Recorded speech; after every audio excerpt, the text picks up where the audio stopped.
was feeling very sorry for himself. Sometimes he could pull trains, but sometimes he felt he had no strength at all. I suffered dreadfully, and no one cares. Rubbish, Henry, snorted James. You don't work hard enough.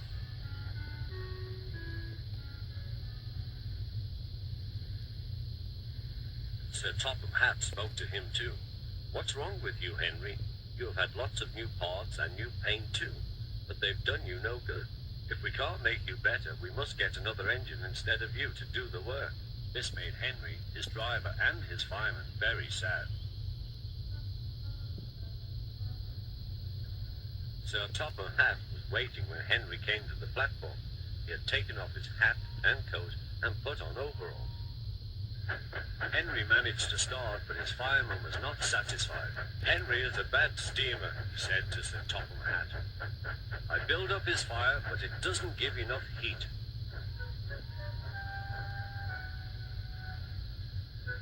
Henry tried very hard, but it was no good. He didn't have enough steam and came to a stop outside Edward's station.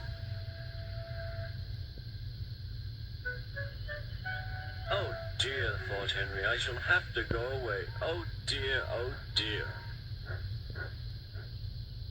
All he could do was to go slowly onto a siding, and Edward took charge of the train.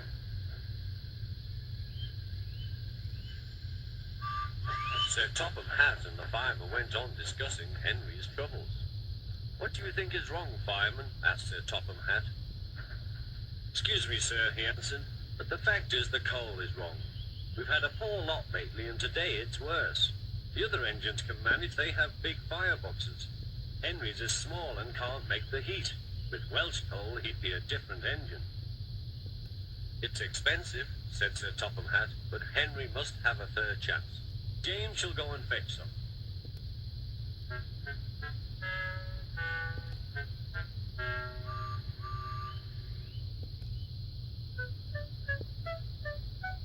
When the Welsh coal came, Henry's driver and fireman were excited. Now we'll show them, Henry, old fellow. They carefully made his fire, putting large lumps of coal like a wall round the outside. Then the glowing middle part was covered with smaller lumps. You're spoiling my fire, complained Henry. Wait and see, said the fireman. We'll have a roaring fire, just when we want it. The fireman was right. When Henry reached the platform, the water was boiling nicely, and he had to let off steam. How are you, Henry? Peep, peep, whistled Henry. I feel fine. Have you a good fire, driver? Never better, sir, and plenty of steam. No record breaking, warned Sir Topham Hatt. Don't push him too hard. Henry won't need pushing, sir. I'll have to hold him back.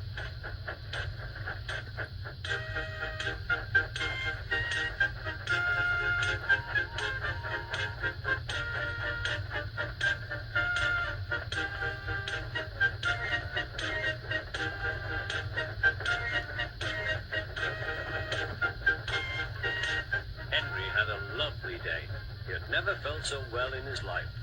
He wanted to go fast, but his driver wouldn't let him. Steady, old fellow, he would say. There's plenty of time.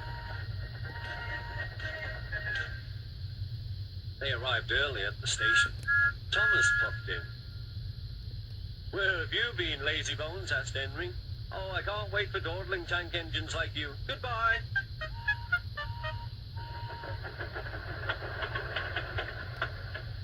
Whoosh, said Thomas to Annie and Clarabel. Have you ever seen anything like it? Both Annie and Clarabel agreed that they never had.